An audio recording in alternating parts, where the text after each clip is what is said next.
ಎಲ್ಲರಿಗೂ ನಮಸ್ಕಾರ. ನನ್ನ ಹೆಸರು ತನ್ಮಯ್. ನಾನು ಇವತ್ತು ಕಾರ್ತಿಕ ಸೋಮವಾರ ಪ್ರಯುಕ್ತವಾಗಿ ಲಿಂಗಾಷ್ಟಕಂ ಹೇಳುತ್ತೇನೆ.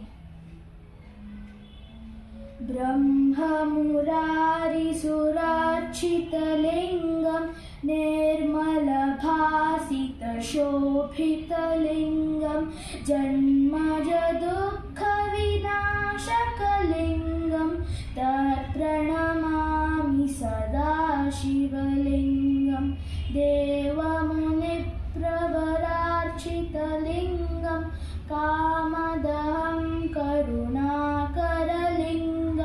ರಾವಣದರ್ಪವಿನಾಶನಲಿಂಗಂ ತತ್ಪ್ರಣಮಾಮಿ ಸದಾ ಶಿವಲಿಂಗಂ ಸರ್ವಸುಗಂಧಿಸುಲೇಪಿತಲಿಂಗಂ ಬುದ್ಧಿವಿವರ್ಧನಕಾರಣಲಿಂಗಂ ಸಿದ್ಧಸುರಾಸುರವಂದಿತಲಿಂಗಂ ತತ್ಪ್ರಣಮಾಮಿ ಸದಾ ಶಿವಲಿಂಗಂ ಕನಕಮಹಾಮಣಿಭೂಷಿತಲಿಂಗಂ ಪಣಿಪತಿವೇಷ್ಟಿತಶೋಭಿತಲಿಂಗಂ ದಕ್ಷಸುಯಜ್ಞವಿನಾಶನಲಿಂಗಂ ತತ್ಪ್ರಣಮಾಮಿ ಸದಾ ಶಿವಲಿಂಗಂ ಕುಂಕುಮಚಂದನಲೇಪಿತಲಿಂಗಂ ಪಂಕಜಹಾರಸುಶೋಭಿತಲಿಂಗಂ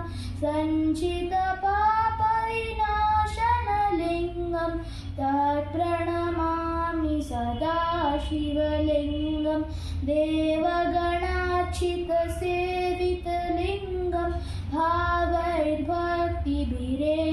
ಚ ಲಿಂಗಂ ದಿನಕರಕೋಟಿಪ್ರಭಾಕರಲಿಂಗಂ ತತ್ಪ್ರಣಮಾಮಿ ಸದಾ ಶಿವಲಿಂಗಂ ಅಷ್ಟದಲೋಪರಿವೇಷ್ಟಿತಲಿಂಗಂ ಸರ್ವಸಮುದ್ಭವಕಾರಣಲಿಂಗಂ ಅಷ್ಟದರಿದ್ರವಿನಾಶನಲಿಂಗಂ ತತ್ಪ್ರಣಮಾಮಿ ಸದಾ ಶಿವಲಿಂಗಂ ಸುರಗುರುಸುರವರಪೂಜಿತಲಿಂಗಂ ಸುರವನಪುಷ್ಪಸದಾರ್ಚಿತಲಿಂಗಂ ಪರಾತ್ಪರಂ ಪರಮಾತ್ಮಕಲಿಂಗಂ ತತ್ಪ್ರಣಮಾಮಿ ಸದಾ ಶಿವಲಿಂಗಂ ತತ್ಪ್ರಣಮಾಮಿ ಸದಾ ಶಿವಲಿಂಗಂ ಲಿಂಗಾಷ್ಟಕಮಿದಂ ಪುಣ್ಯಂ ಯಃ ಪಠೇ ಶಿವಸನ್ನಿಧೌ